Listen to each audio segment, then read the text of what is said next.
Hola, ya me escucho. Bueno, buenos días a todos.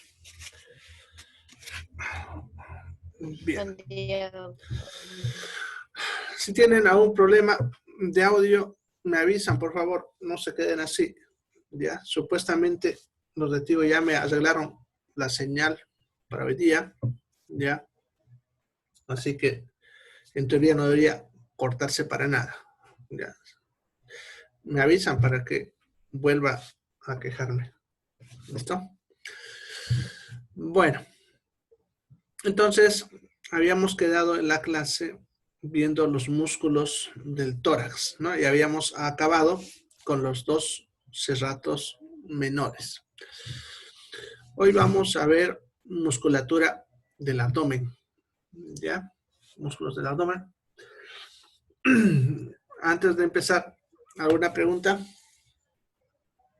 ¿Preguntas? Bien. Entonces, los músculos del abdomen están organizados en capas, ¿ya? Desde afuera hacia adentro.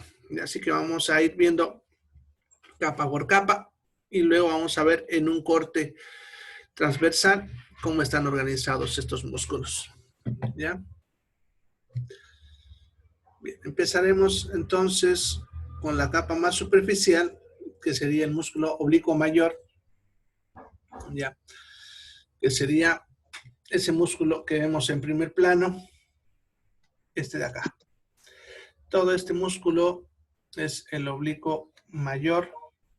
A unos autores también le llaman oblicuo externo, ¿ya? Cualquiera de los dos nombres es aceptado. Entonces, el oblicuo mayor. Este músculo, ¿dónde nace? ¿Ya? Si ustedes lo ven, viene desde acá arriba. Incluso, si ustedes ven este que es el pectoral, que habíamos visto la clase anterior, ya lo está tapando. Viene desde acá más o menos, ¿ya? Es ese verde que ven, así entrando, así. Todo esto hasta ahí atrás. ¿Ya? Entonces, se origina ya en la cara externa de las últimas 7 o 9 costillas, intercalando un poco con el serrato mayor, como están viendo, porque el serrato mayor no llega a cubrir todas las costillas hasta abajo, solamente las primeras 7 a 9. ¿Ya? Entonces, se entrecruza con el serrato, como ven, en esta parte, ¿no? Más abajo, lo que es esta zona, ya no. Entonces, ese sería su origen. Ahí empieza. ¿Dónde termina? Aquí, en la cresta ilíaca, esta puntita, que se acuerdan, es la apófisis ilíaca anterosuperior, el ligamento inguinal, hasta acá, y luego uniéndose al mismo músculo del lado opuesto en la línea media.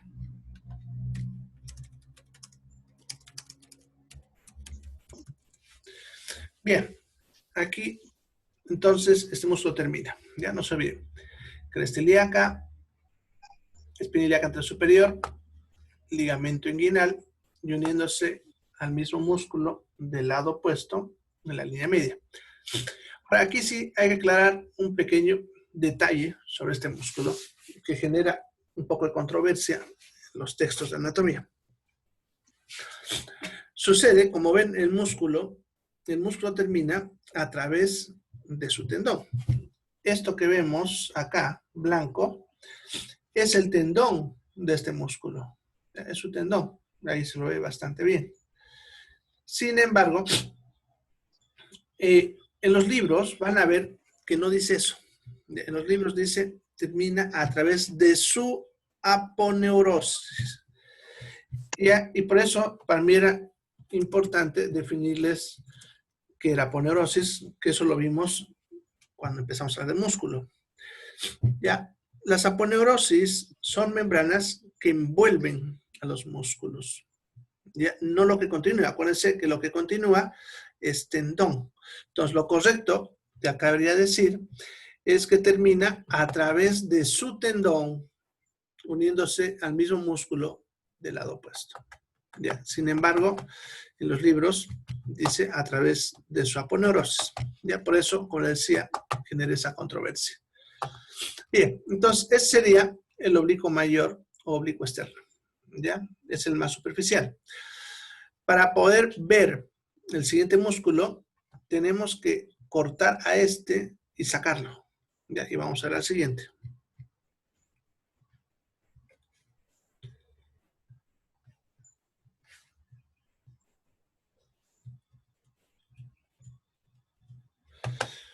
Bien.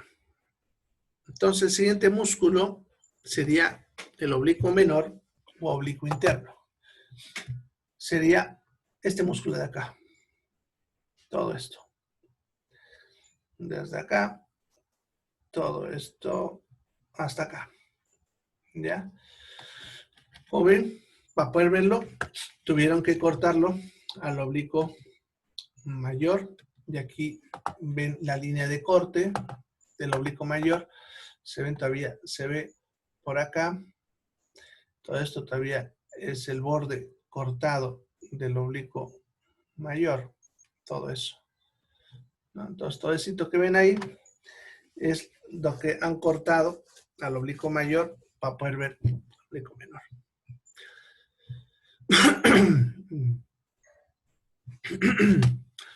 Bien, ¿dónde nace? Este músculo nace en la cresta ilíaca, por acá, la espina ilíaca anterior superior y el ligamento inguinal. ¿Ya? Entonces, fíjense, nace abajo, el otro nacía arriba. Entonces, nace cresta ilíaca, espina ilíaca anterior superior, ligamento inguinal. Ya como ven, de ahí se dirige hacia arriba y hacia el centro y termina en el reborde costal. ¿Ya? O sea, por el borde de las costillas, los cartílagos costales. Eso le llamamos reborde. Reborde costal. Y igual que el anterior, termina uniéndose al mismo músculo del lado opuesto, aquí en la línea media. En todo esto. ¿Ya? Igual que el otro, la misma controversia. En los libros dice, termina a través de su aponeurosis, pero el músculo termina a través de su tendón. ¿Ya? Entonces, este músculo, entonces, ¿dónde nace? Su origen, cresta ilíaca, espina ilíaca anterior superior, ligamento inguinal. Termina en el reborde costal y uniéndose al mismo músculo del lado opuesto, en la línea media. ¿Ya? Ese entonces sería el oblicuo menor o interno. Para ver el siguiente músculo, hay que sacarlo a este. ¿Ya? Igual como hicimos con el oblicuo mayor. Bien, aquí está. Si ustedes pueden ver la imagen, se ve aquí el oblicuo mayor cortado, ¿no? Como ven acá, el oblicuo mayor cortado ahí. ¿Ya? Y lo ven aquí también al oblicuo menor cortado. Y aquí también parte de él, ¿no? O sea, nos están mostrando que lo han cortado al oblicuo menor en ese punto. ¿Ya? Entonces, el músculo que vamos a ver ahora se llama músculo transverso del abdomen, que sería este músculo acá. Para que los labios sean un poquito más elevados, más altos.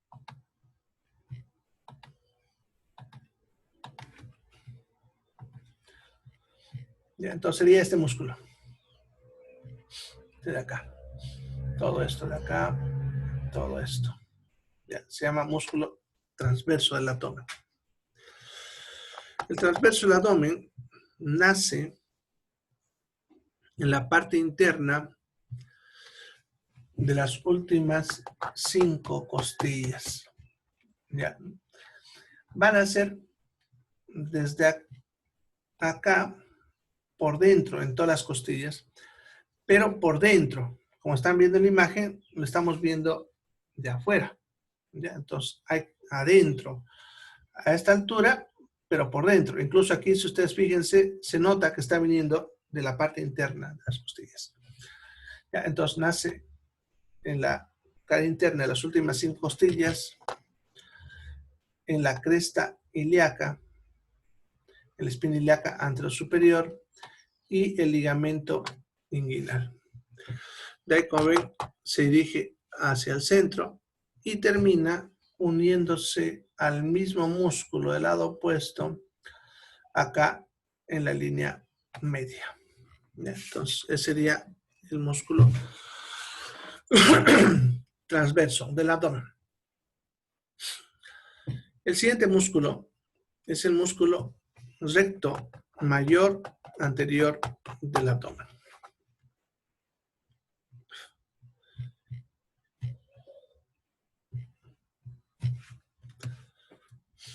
Aquí lo vemos.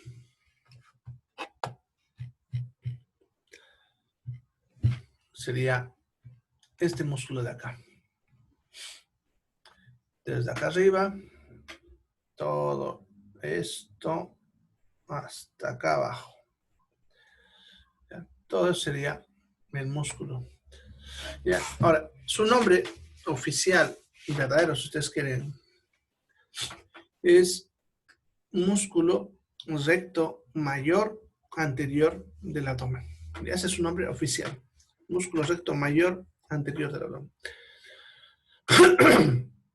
Sin embargo, no se necesita llamarlo así.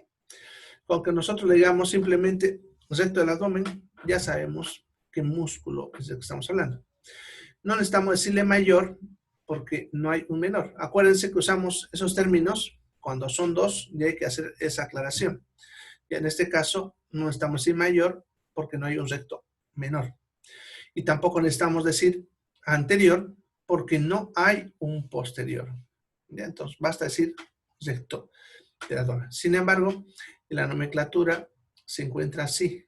¿Ya? Y eso es algo que seguro en algún momento se lo quitará, pero tradicionalmente ese es su nombre. Bien, este músculo nace en los últimos 3 cartílagos costales, ¿ya?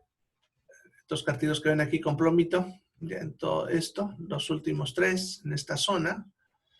Y aquí la puntita del esternón, ¿se acuerdan? El apéndice sifoides. ¿Ya? Entonces, 3 últimos cartílagos costales y apéndice sifoides. De ahí baja y termina aquí abajo en el borde superior del pubis. En realidad, en la línea iliopectínea. Ya, ahí terminaría el músculo recto del abdomen. ¿Ya? Ahora este músculo, como ven, tiene tendones intermedios, que en el dibujo nos han puesto 3. Este de acá. Este de acá. Y aquí uno parcial, ¿no? Este de acá. No, pueden haber desde 3 hasta 5 tendones intermedios. ¿Ya? En la imagen vemos solamente 3 y uno parcial. ¿Ya? Normalmente, esos 3 son los que siempre se ven. Los que suelen variar son los 2 de abajo, ¿no? Este que ven aquí, que nos han puesto parcial, y puede haber uno más chiquitito por acá abajo. ¿Ya? Entonces, estos últimos no siempre están presentes, pero los 3 de acá arriba siempre los vamos a ver. ¿Ya? Bien, esos entonces serían los músculos del abdomen. ¿Ya? Pero para entenderlos, necesitamos verlos en un corte transverso. Entonces, vamos a ver 2 cortes. Un corte a esta altura, por ahí, para ver cómo están organizados a esa altura. Y otro corte a esta altura, aquí abajo, para ver también cómo están organizados, porque hay un pequeño cambio a esa altura. ¿Ya? Entonces voy a mostrar eso en los cortes transversos para ir viendo estos mismos músculos.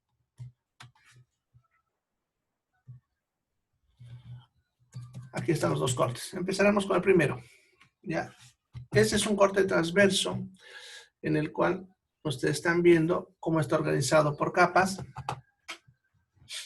Pueden ver que la primera capa es la piel, ¿no? Luego está la capa de grasa, todo esto que ven con amarillo de acá, la segunda capa. Luego, la siguiente capa, este de acá, sería el músculo oblicuo mayor, el primero que vimos, con su tendón, acá ven, que cruza por adelante y se junta acá. La siguiente capa, el oblicuo menor, este de acá, que su tendón, como ven, viene, se divide en dos, pasa por delante y por detrás y se une acá al medio. Y luego estaría el más profundo, que es el músculo transverso al abdomen, que como ven su tendón pasa por detrás del recto y termina también uniendo acá. Y esto que ven acá sería el músculo recto del abdomen, ¿no? En este caso el lado derecho. Aquí estaría el lado izquierdo. Ya. Ahora, como pueden ver, los tendones de estos tres, oblicuo mayor, oblicuo menor y transverso, se unen aquí al medio, ya en lo que se le conoce como línea media, pero forman algo que se le conoce con nombre de línea alba, que eso significa en realidad línea blanca. ¿Ya? Entonces, la unión de los tres tendones del lado derecho con los del lado izquierdo al medio forma la línea alba o línea blanca. ¿Ya? Bien, ese detalle anatómico es importante para lo que vamos a hacer ahorita.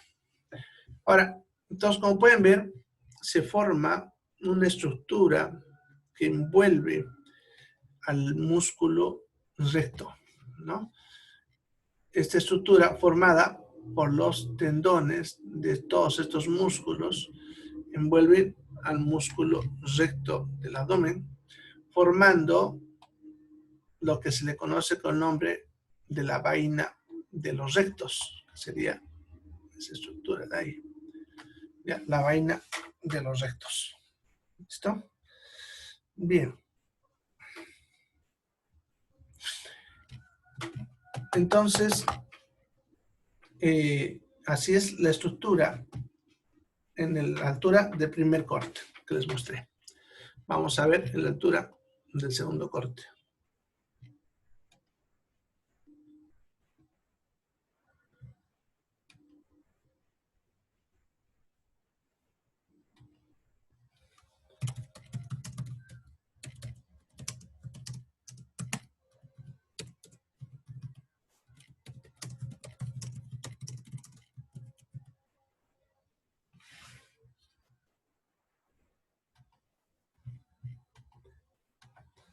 Bien. A ver acá. Acá.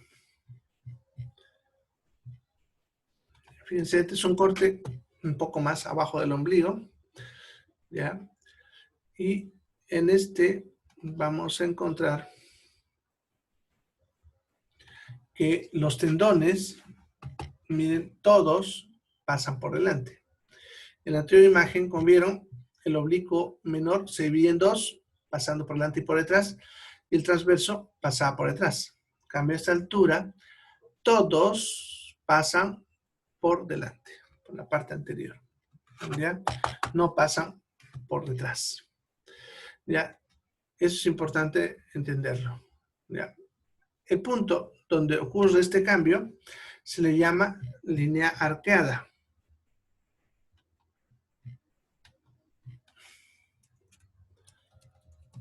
Y en esta imagen lo vemos. Si ustedes se fijan, aquí nos muestran este punto, que es la línea arqueada. Si ustedes ven, por encima de eso, miren, se ve a lo que es el tendón del transverso, de estar del oblicuo menor, pasando por detrás del recto, que aquí lo han cortado. Pero aquí ya no vemos eso. ¿Ya? Entonces, hay esa diferencia a esas alturas. Ya más o menos es el tercio inferior del abdomen. ¿Ya? Digo más o menos porque no hay un punto preciso para poder decir, por este punto pasa. Bien, entonces, estos detalles anatómicos son importantes para determinar los procedimientos quirúrgicos. Ya, de repente, ustedes aún se han hecho operar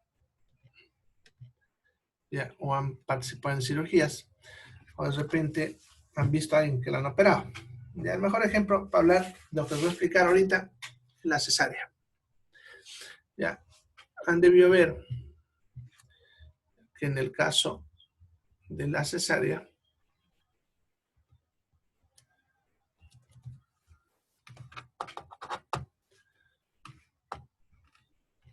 no la tengo. Vamos a ver acá. Ya. En el caso de la cesárea, el corte que han debido ver alguna vez es a veces así, por acá por el medio, que ese es uno de los que se hace, pero también han debido ver que hacemos un corte aquí abajito así, ¿no? A veces recto, a veces un poquito curvo. ¿Ya? El primer corte se llama incisión mediana infraumbilical, y este que lo estoy mostrando es la incisión suprapúbica de Van Lestiel. Bien, casi siempre la gente cree que nosotros escogemos esos cortes dependiendo de cómo nos pagan, ¿ya? Y que si lo hacemos bonito, cuando nos pagan bien, y si hacemos el feo, nos pagan mal. En realidad, eso está fuera de la realidad, pero la gente es así, ¿qué le vamos a hacer?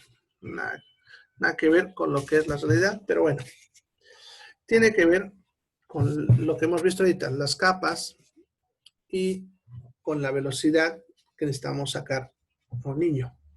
¿Ya?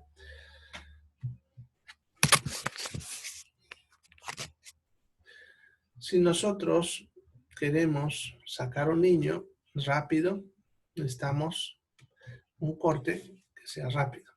¿Ya? Entonces, usted se fija, si nosotros hacemos un corte acá al medio, voy a atravesar la piel, el tejido subcutáneo, que es la grasita, la línea blanca, que sería la unión de todos los tendones, y la aponeurosis, que es una membrana delgadita, perdón, el peritoneo, que es una membrana delgadita que está envolviendo el abdomen por dentro. Y ya estoy dentro de cavidad, ¿no? Ahí solamente es abrir el útero y que salga el niño. En manos de un cirujano experto, hacer esa incisión le demora menos de 1 minuto. Un experto. Uno que está, podemos ir empezando a hacer sus cirugías, lo va a hacer en unos 2 o 3 minutos. ¿Ya? O sea, entrar por este punto, por el medio, es rápido, en primer lugar. ¿Ya? En segundo lugar, los vasos sanguíneos ya están acá casi terminando, ya que los vasos sanguíneos vienen por acá así, y aquí ya se dividen en ramas más delgaditas, ¿no? De tal manera que casi aquí ya no hay muchos vasos sanguíneos. Lo mismo del otro lado. Por lo tanto, si yo corto bien al medio, el sangrado es mínimo, ya muy escaso. Cosa que si yo cortase más acá, cortaría vasos más gruesos, por lo tanto habría mayor hemorragia. ¿Ya? Entonces, por eso un corte en la línea media, pasando solamente esas 4 capas, es la más práctica en situaciones de emergencia. Entonces, cuando un niño, por ejemplo, está mal dentro del útero y queremos que nazca rápido, teniendo en cuenta que el cerebro solamente puede estar sin sangre entre 3 y 5 minutos, entonces el tiempo apremia, ¿ya?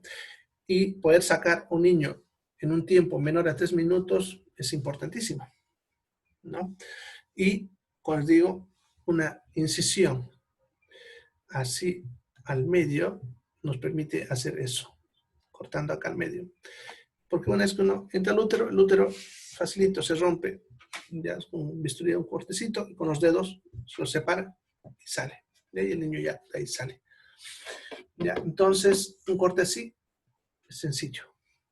En cambio, un corte como los de la suprapúbica, eso que decía acá, es bastante difícil porque tengo que primero cortar la piel así, cuando llegue a la capa muscular, tengo que hacer un corte así, acá, ¿ya? E incluso tengo que la poneurosis, cortarla así y de ahí levantarla. O sea, es un procedimiento que nos demora en manos de un cirujano experto unos 15 minutos, ¿ya? Por lo tanto, ese tipo de incisión solamente lo vamos a hacer en pacientes que han sido programados, los cuales no hay prisa por sacarlo al niño y no hay ningún riesgo de ese tipo. Está todo, podemos ir controlado. ¿Ya? Ya está. Por ese motivo nosotros tomamos decisiones de cuál corte vamos a hacer. El otro motivo es por la capacidad de ampliar un corte. ¿Ya? Hay tipos de cirugías, como cuando se opera intestino, que a veces uno puede entrar con un corte, pero necesitamos hacerlo más grande para poder trabajar, ¿no? Porque de repente el problema está más arriba o más abajo, entonces necesitamos hacer un corte. El único corte que te permite ampliar bien sin traer complicación con los músculos es cortar al medio. Entonces generalmente empezamos con un corte acá y si es necesario bordeamos el ombligo y cortamos más arriba. Cambia hacer cortes así por acá, en algún otro lado, prácticamente es imposible. ¿Ya? Dañamos mucho músculo, nervio, ¿ya? Y vasos sanguíneos, teniendo en cuenta incluso que el músculo sangra bastante si se lo corta. Entonces, evitamos siempre cortar los músculos, ¿ya? Bien, entonces ya están viendo que la anatomía es la que nos hace en realidad decir por dónde vamos a entrar dependiendo del problema que tenga el paciente. Y para eso es importante ver cómo están organizadas las capas. Ya, bien. Eso serían entonces todos los músculos del abdomen. Solamente faltaría uno, que es un músculo que no lo he nombrado, porque es un músculo inconstante. No siempre está presente en todas las personas y en los que está no funciona. ¿Ya? Alejandra, pregunta nomás. Activa tu micrófono. Pregunta. Doctor, ¿por qué dicen que mayormente cuando tienes una cesárea solo puedes tener 3 operaciones o máximo 4? Bueno, en realidad tiene que ver con la cicatrización del tejido y los tiempos. Pudiese tal vez incluso hasta tener un poco más, pero todo depende del periodo intergenésico. Llamamos nosotros periodo intergenésico al periodo entre un embarazo y el siguiente. Ya, teniendo en cuenta que el útero es músculo, ya, cuando vos lo cortas, ese músculo debe repararse. Pero el problema con los músculos, y eso pasa con todos los músculos, es que cuando vos matas una célula muscular, esa célula muscular no se vuelve a reformarse, o sea, no vuelve a aparecer nuevas células musculares.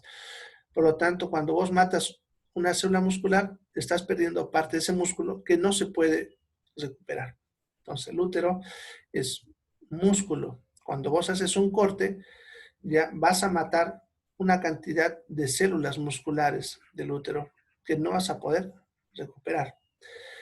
Ya, si uno cortase por el mismo punto donde ocurrió el corte anterior, no matarías células musculares. El problema está que el útero, cuando uno lo ve adentro, es difícil ver por dónde cortaste. Ya, no es como la piel, por ejemplo. ¿No? Por ejemplo, si la paciente no hace cesárea, lo que hacemos es sacarle la cicatriz anterior y por ahí mismo entramos, ¿ya? Porque sabemos que estamos entrando por el mismo punto. En cambio, el útero prácticamente desaparece esa cicatriz, no se nota, entonces no sabemos. Y si tienes suerte, cortaste por el mismo punto. Y si no, cortarías más arriba, más abajo, matando más células. Entonces, en lo base a lo que es la evidencia que tenemos, se sabe que cuando llegas a una cuarta cesárea, la probabilidad de que hayas destruido gran cantidad de las células musculares del útero es altísima. Eso significa que ese útero de repente no sea viable para un siguiente embarazo. ¿Ya? El problema es que llega un punto en que el útero se va a tesar, ¿no? Y eso puede generar que el útero mismo se rompa por ese punto de cicatrización. Por eso no es aconsejable, no solamente que hayan 4 cesáreas, sino no es aconsejable que una mujer que ha llegado a una 4ª cesárea se vuelva a embarazar. Pero, como te decía, todo depende de algo que no podemos controlar. No sabemos si cortamos por ese punto o no. Significa que pudiese de repente que llegues a un 5º o un 6º. Pero el riesgo de que eso se nos complique es más alto, ¿ya? En realidad, lo mismo pasa con los embarazos. Lo aconsejable de una cantidad de hijos para una mujer es de 2 a 4 hijos, ya que se ha visto que por encima de los 4, sea cesárea o no, los riesgos se incrementan enormemente, ¿ya? Riesgos para la madre y para el niño. Siempre y cuando también esos periodos, o sea, entre embarazo, sean también como mínimo de 2 años hasta 4 años. En otras palabras, esos son lo ideal, ¿ya? Pero vos sabes que hay cosas que no controlamos, ¿no? Pero lo ideal sería que una mujer no tenga más de 2 a 4 hijos con periodos de 2 a 4 años. Y si es cesárea, no más de 4. Pero por encima de eso, se puede, no se puede. Ya se puede, no es que no. Pero el riesgo de que se nos complique es muy, muy alto. Porque también ten en cuenta, si una mujer, a pesar que hicimos todo eso y le dijimos, se embarazó de una 5ª vez y es para cesárea, ¿qué vamos a hacer? Atender la cesárea, nos queda de otra.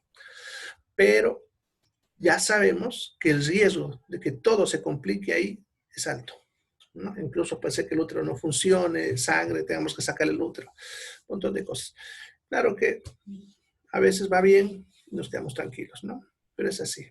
Generalmente van a acostumbrarte que nosotros evaluamos riesgos y calculamos en base a estadísticas, ¿no? Eso significa que hay cosas que pueden ocurrir e incluso que podemos hacer fuera de lo que es lo normado o lo protocolizado, pero sabiendo que estamos corriendo un riesgo. ¿Listo? ¿Esa era tu pregunta, Alejandra? Sí, está bien. Otra pregunta más, doctor. ¿Es verdad que dicen que si la primera vez tuviste cesárea y ya la segunda vez ya no puedes tener normal el parto? No, se puede, ¿ya? Si has tenido una cesárea, el siguiente, siempre y cuando hayan pasado más de 2 años, puede ser parto normal, ¿ya? Lo que sí, si la mujer ya tuvo 2 cesáreas seguidas, no puede ya tener parto normal, tiene que ser cesárea, porque como el útero, como te decía, se debilita, se puede romper durante el trabajo de parto. Entonces tiene que irse a cesárea, ¿ya? Bien, se va a cortar, éntrense rapidito a la otra.